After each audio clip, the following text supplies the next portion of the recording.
Hello, welcome back to this video. And first, I need to apologize for this huge gap. Unfortunately, I've been sick. I even lost my voice, so recording was kind of out of the question.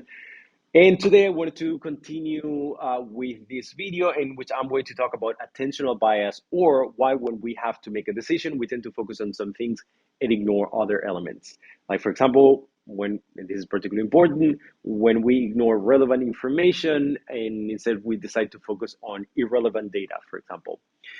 Now, but first, I have to make a distinction between two words that most people, including me, I do this all the time, tend to use indistinguishably, and that is focus and attention. According to the Merriam-Webster dictionary, and I'm sorry I have to read this verbatim, focus is the center of activity, attraction, or attention. Again, center of activity, attraction, or attention, while attention is the act or state of applying the mind to something. In other words, you can see focus as the narrowing of our attention to a particular point or subject. But it's curious that in psychology, maybe that is used slightly different, but it has some relevance to what I just discussed. And in psychology, you can define attention as the ability to actively process specific information in the environment while turning out other details. I'm going to stop there and I'm going to give you first, I'm going to clarify what I mean by that. And second, I'm going to give you an example. So, as I have stated in the past already, I've said this plenty of times in the other videos, attention is as much uh, focusing on something, narrowly focusing on something, as it is to disregard other elements. Like, for example, when you use a magnifying glass, you focus on the center and the rest becomes blurry. So, with this example, imagine that the magnifying glass represents the attention and the focus on the center of the magnifying glass. That would be your focus. But before we even enter into the neuroscience territory, let's actually clarify that actually when we I wanted to be focusing, no pun intended, is on voluntary attention more than involuntary attention. That is not relevant. That is not something that we normally use. But again, when we're talking about neuroscience or from a neuroscience point of view, keep in mind that I'm going to refer more to the voluntary attention. Now, what is the difference again between voluntary and involuntary attention? The voluntary attention is the type of attention that is controlled by the individual. This is the input actually starts. This is the key. It's not only necessarily that is exclusively controlled by the individual, because there's no pure voluntary attention. Again, voluntary attention is the type of attention that's controlled by the individual. This is that the input actually starts. The thing that causes you paying attention to something starts with the individual versus the involuntary attention, where the input that caused that or the calling that calls for your attention actually starts from outside. And sometimes it's not necessarily from the outside of our brain, it's like from the outside of our control. And I'm going to clarify what I mean by that in a second from a neuroscience point of view. But first, let me give you an example. Let's say that you go to because I know that this can be confusing. Let's say that you go to a zoo one day and then you decided to enter a room that is dedicated to reptiles and snakes. And you go straight to look at a boa, for example. And you are there behind the safety of the glass, and then you start observing how beautiful it is, the skin, the texture, the colors, everything is magnificent.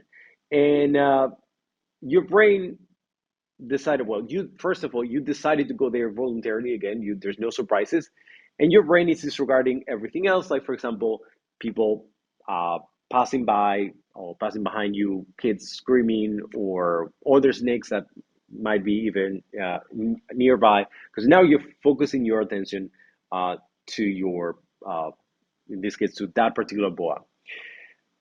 So you pay again attention to the texture, color, everything else. That is an example of a voluntary attention. Nothing has been calling for your attention from the outside. You decided to go there. You started to focus on different things, and every time you focus on those different things, the texture, the way that it moves, you're actually calling for your attention by doing that consciously. Now, let's say that one day, for example, you are outside your house, you're throw in the trash, and then you throw the trash to the pile of trash, and then all of a sudden you perceive certain movement. Now, perceiving that movement in itself wouldn't be necessarily something bad, but the first thing that is going to kick in is the sense of safety, that something is odd, that something shouldn't be moving. So immediately your head turns and all you see is a boa, the same boa that you saw at the zoo, meaning not the same exact, but the same type. And obviously that makes you jump away and run, right? So these would be actually an example of involuntary attention. What do I mean, an example of involuntary attention? The turning of the head after something moves and you're jumping, at least initially, was actually not done consciously by you. Like you didn't engage your cortex. And I will explain what I mean by that in a second. But you were not thinking about those moves voluntarily. The first movement, turning, is something that you do, or we all do unconsciously, because that's a way for us to protect ourselves against danger, right? Now, let's go now to voluntary attention. And again, that's where I'm going to dig a little bit deeper into the neuroscience of it. Now, from a neuroscience point of view, the control now starts at the level of the cortex. So if you remember from other videos in the past, I explained that the brain evolved by layers, from the most by adding layers on top of the oldest parts of the brain. So the oldest parts of the brain will remain on the inside of the brain, while the most evolved and the newest portions of the brain will be on the surface. That's what the cortex means. And depending on the area that we want to focus, a different area of the brain will be activated. For example, let's say that you want to pay attention to an object and how it looks like. You would be activating the visual cortex, and as we have discussed in the past, different portions of the visual cortex will focus on different things. Think about, for example, colors, think about shape, think about even the plane and how inclined or straight that is with respect to your point of view. So all of that information is codified in different portions of the visual cortex, and they send that information to each other, they combine, and then that combination of different portions activated create that image that we now perceive as a whole. Now, what if we want to focus on a particular scent? Like, for example, someone is passing by and it's smelling really good, and you're trying to guess what that perfume was, right? Then, for example, our nostrils will start flaring, trying to bring in as much of the scent as possible. In a different part of the brain, in this case, the olfactory bulb located in the front of the brain, well, actually more in the inside, but kind of like in between, will register the scent and curiously will send that information to the limbic system, part of our primitive brain where emotions are activated, not created, not controlled. Like the emotions are controlled in different portions of the brain. In this case, that area is where the emotions are created and activated. As I've explained in the past, every time we talk about the limbic system, we immediately think about the emotion portion of the brain. But as you can see, it's well connected with the cortex, and they're constantly sending information back and forth in between both. So it's not a pure feeling, unless you're suffering a panic attack, which that would be kind of like an example of how an activation of the limbic system will, trigger immediate responses without your control, right? But in general, when we talk about certain activation of the limbic system, something else is sending that information, right? So we'll send that information again to the limbic system, part of our primitive brain where emotions are activated, again, not modulated or not regulated, and where the fight, flight, and freeze behavior starts. A little side note, why is there a connection between the olfactory bulb, in this case, in charge of collecting all that smells, and the limbic system? Why not to go to different portions of the brain and then after that connecting to the limbic system? Why that straight connection with the limbic system? Well, it turns out that this has an enormous evolutionary advantage. Think about it from, again, an evolutionary point of view. Our ancestors had to survive extremely difficult situations. Among all of the situations, for example, protecting themselves against bad or rotten food? Like, what if you smell something that was really bad? That is the way in which you would protect yourself from eating those things and dying, right? Or think about, for example, the capacity to smell fire just in case you have to run away and escape.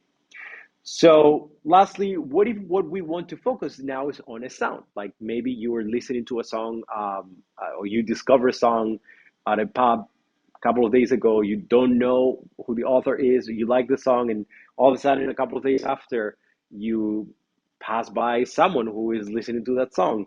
And now you're trying really hard to guess what the song is, or at least the lyrics, so you can search.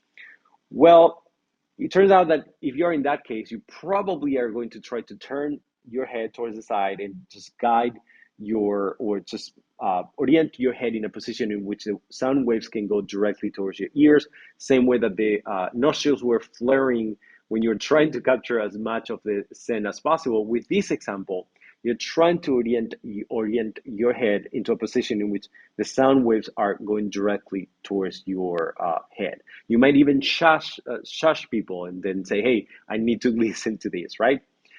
Some of what I just explained with these examples are examples of voluntary in nature, and some of it is are examples of involuntary. Like for example, when you mentioned that your nostrils might flare in an attempt to open more for more air or more of the scent. Or for example, when I actually said to you that your head will move towards the sound, trying to capture as much as you can in the beginning, those are examples of involuntary acts. That means that the attention that made you do those things were actually not caused by your conscious mind. It was something that just happened kind of as a reflex. Also, and this is probably the most important example, when I mentioned the connections between the olfactory bulb and the limbic systems, the responses that the limbic systems will evoke definitely will not be voluntary. Like, for example, as I said before, what if what you're trying to smell is you're trying to smell food and the food is rotten? You did not expect that odor, but then you got close, you tried to smell, and then all of a sudden you smell something rotten. Probably you're going to squint your eyes and then you're going to move your head away from the smell, trying to escape the smell. All of that is involuntary in nature, even if the thing that made you go there in the first place was actually voluntary. So just to clarify, when I made that distinction in the beginning between voluntary and voluntary, what I meant was the origin of the control of the focus or the control of the behavior. What is triggering the behavior? Where does that behavior start?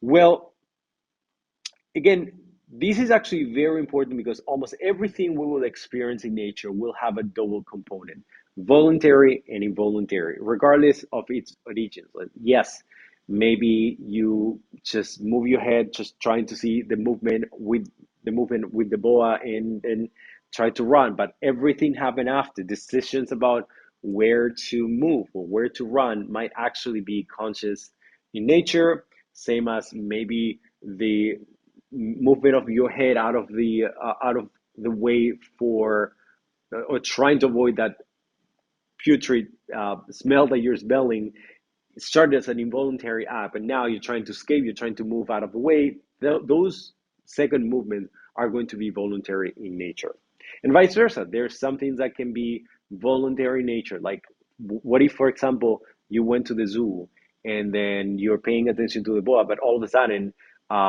the glass breaks and then the boa starts to move. Obviously, the first instinct is to move away. That started as a voluntary act of paying attention to that, but now you're focusing on something else because you need to escape.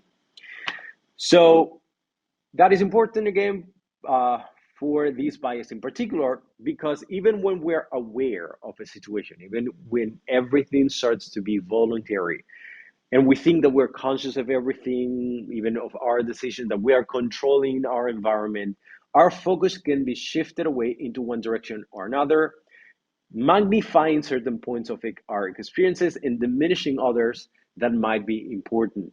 Or we might actually shift our perception altogether to certain details, but not others unconsciously, completely changing our experience. Like, for example, what if I went to that zoo and that happens? I was contemplating that and I was feeling great and I was feeling perfectly fine until then. I was enjoying my day and all of a sudden the glass breaks and then that thing, the boa, just comes super quickly and then I now have a completely different experience, and I'm now magnifying certain details. Like for example, I might magnify the size of the boa. I might magnify the number of people who are running away. I might magnifying if there are other animals, the size of those animals. All of that is natural because now again we're in um, fight and flight and freeze mode, and we're trying to focus as narrowly as possible to try to escape, which means that some of these elements we might not perceive them very well.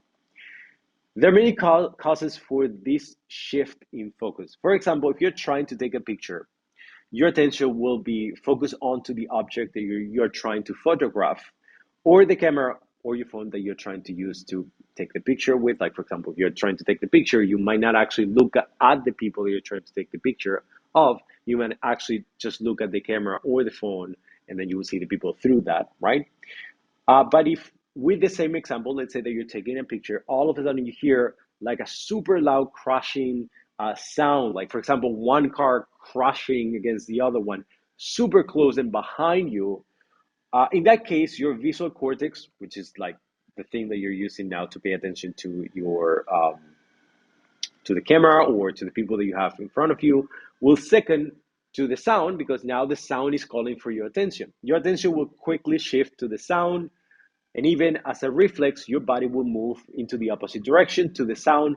Both the attention to the sound and the movement to the opposite direction to the sound will be examples of unconscious behaviors and attention, meaning I was actually consciously paying attention to the camera to take that picture, visual cortex, and all of a sudden that noise was so loud and so close that I fear for my life, and that response that I'm going to have, which is just to move my head and then just to move out of the way, are unconscious behaviors that didn't start with my conscious mind, right? But that is not the only reason why our focus will switch and select some aspects over other ones. For example, stress and the need to do a particular task in a particular time might actually contribute to the selection of some characteristics over others. For example, have you ever heard of the Stroop's effects? Psychologist John Ridley Stroop created a test to evaluate different aspects of people's attention. Basically, what he wanted to do is to measure, among other things, the capacity of people to distinguish between two elements or two different inputs presented at the same time. One of the tests, and this is probably one of the most famous tests, was the one in which he would give the people who were taking the test sheet or different sheets of paper that will pass in super quickly or a particular speed with written words, and those written words were in different colors. So the written words were named of the colors. So again, you have words that are colors, the words of a color, but in different colors. So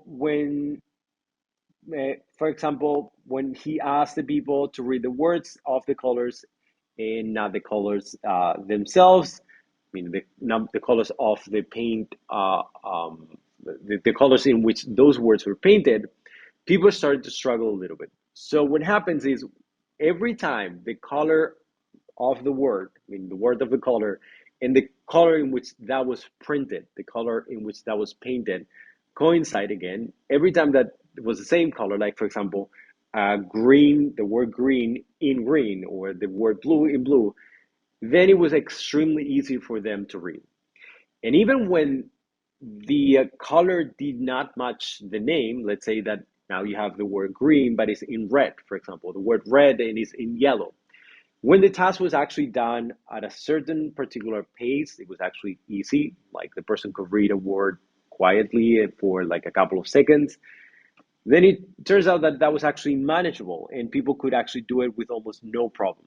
And again, even when the task started to be a little bit faster, again, just slow enough for the person to identify the word. When the command was clear, just focus on the word, not the colors, or just focus on the color, not the word, then it was still manageable. People could do it. People actually started to be confused or make more mistakes after a couple of minutes doing the same task. Again, not to increase the speed, same speed, still manageable, but started to be a little more difficult over time. And that is because it was more difficult to sustain the focus. Or even when they just started doing the test, but the speed or the number of words had increased. Again, rather than having just one word for page or just two words, they have like 4 or 5 different words per page, or the pages were just passing much, much quicker than before. And then in that case, that was difficult because it was difficult to recognize the differences in the first place. Like, trying to and struggling with trying to get as many words as possible. So maybe what's failing now is not that you cannot sustain the focus, but you cannot recognize the words in the first place. As you can imagine, the speed and the pressure of the tasks, and that is stress, contributed to a poor focus. In this case, the person would either not recognize the words or would focus on the wrong element. Like, for example, they would focus on the color of the word, not the word itself. And this is one of the most important elements. Other stimuli are not the only way you can alter someone's focus. Like, for example, if you were doing that test, imagine, and all of a sudden someone was yelling on your ear, that's not the only reason why someone will, change their focus, right? It turns out that stress and speed will do that as well. Like that level of stress of having to deliver or having to do it right, or the stress, or in this case, the speed of having to do it in a particular time will actually change that as well. In this case, the stress is the pressure of having to choose, right? Or that idea of having to choose before something else happens, and that will move your focus in one direction or another one.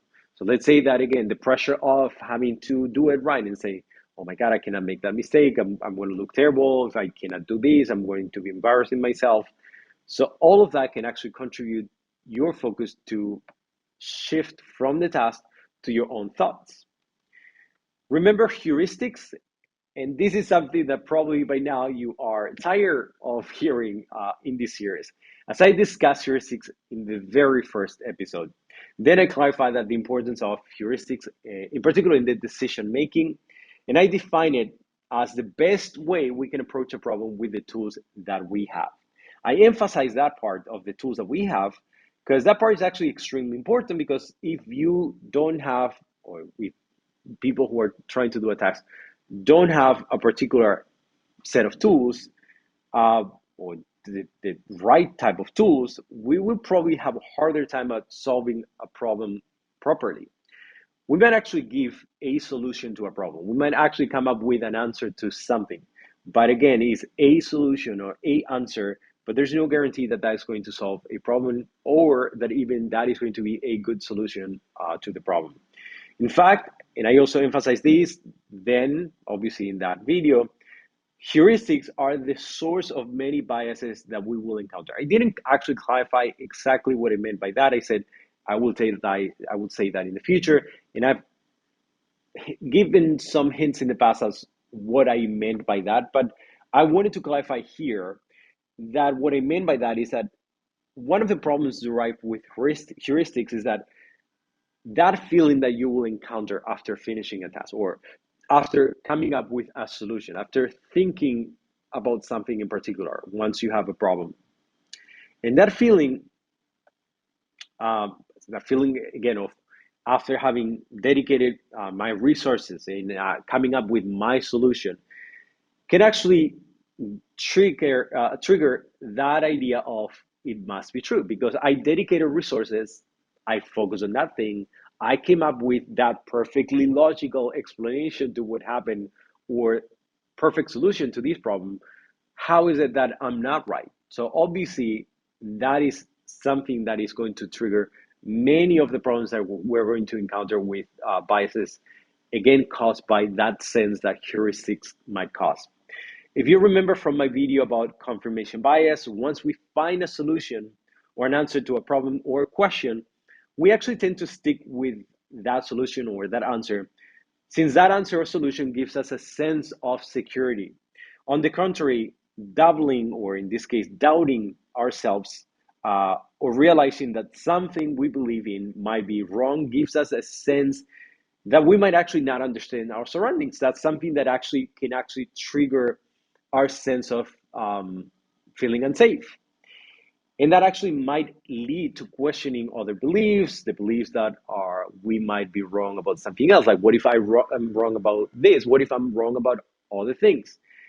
Deepening our sense of doubt. Obviously, that is something that is not good. It would make you feel extremely unsafe. And as I mentioned also in the beginning, when we have to make a decision, our brain captures certain information and discards other information. That's a completely natural process.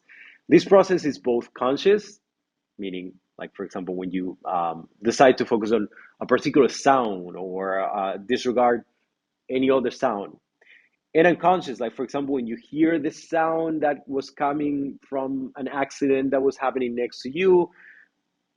As you can see, this process can be both conscious and unconscious. Since there's a level, however, of consciousness, excuse me, and you are aware of it, meaning you're aware that you are paying attention. You're aware of being conscious of the thing that you're trying to figure out, the thing that you're trying to pay attention to.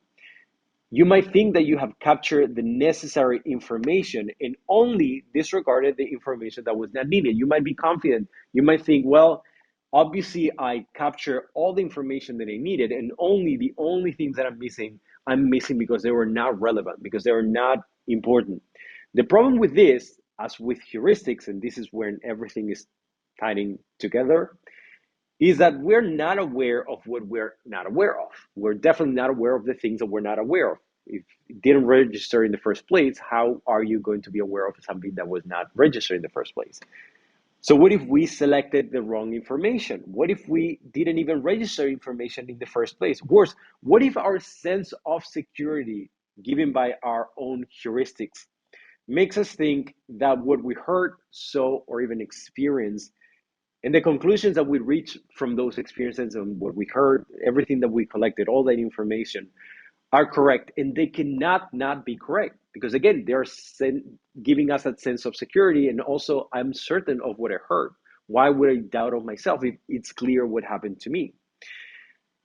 Well, the problem with that, and that is precisely the main problem with attentional bias, is not only that we might not have captured all the necessary information or process it even properly, or even that the solutions that we're given or that we are given might be tainted by other biases. Like, for example, you might come up with an answer that seemed logical, but only seemed logical not because you had a problem at collecting information, not because you didn't register anything, but because of your own biases. So again, what is precisely that is the problem, because what if we not only necessarily not capture all the information or process it properly, or what if the solution that we're given are or we're giving to other people are tainted by other bias? But probably the biggest problem that I would find with this bias, attentional bias, is the safety that gives us to know something, to understand that you dedicate a time and resources in a particular solution, and to think that whatever you came up with must be true because you dedicate enough resources. You thought about that problem, and then that's the only solution that seems logical to you. Fighting against our natural instinct, or our natural instinct to protect ourselves and our beliefs against possible doubts or contradictions, it's incredibly hard. It's extremely, extremely hard. Especially hard if we consume information from the same sources with similar opinions to yours, in this case to ours. Like, for example, that is an example, obviously, of confirmation bias. And it's also extremely hard if we surround ourselves with people with similar views and we are part of that group, sometimes even substituting some of our own beliefs for other people's beliefs, particularly about certain things that we don't know much about, or things that are not necessarily something that we feel deeply about. Then we might change certain things or certain beliefs for those of the group, and that is groupthink. And based on that, we might actually even disregard what other people believe because we don't take them the same way. People who are outside of our group don't think the same way as we do. So therefore, I'm not going to pay attention to them in the same manner. I'm not going to take into account their opinions in the same way. That is obviously an in-group bias. And again, it's precisely for that, it's precisely for those reasons, the reason of protecting ourselves against our beliefs, right? Like we want to feel safe. That is in our nature. That's actually part of our survival mechanisms. That's ingrained in our beings. Like we cannot avoid that. Because of that, and again, because that mixed with how difficult it is to do that in an environment, especially when you're choosing to get the same information that confirms your preconceived idea, confirmation bias, or even belonging to groups of people who have similar opinions, disregarding other people, that is a form of in-group bias. As you can see, if you combine all of those problems with the incapacity that we have, because we have limited capacity to record all the information needed and to disregard only the information that is improper, you're going to find that it's extremely, extremely, extremely hard not to fall for that. So next, in biases, I will be covering some of the biases I have talked about so far, but in this case, I'm going to give you examples in the media. I'm going to use some examples in the media, and I'm going to tell why certain things are biased, and I'm going to point out the specific bias. And again, that is not necessarily to say that a person is wrong, is that a person is misleading on purpose someone. That is just to show how easy it is for everyone, me and everyone else, is everyone, to fall for biases and to not even be aware of those biases. So again, next I'm going to be talking about biases, and I'm going to give you some examples in media. Thank you so much for watching this video, and I'll see you in the next one. Thank you.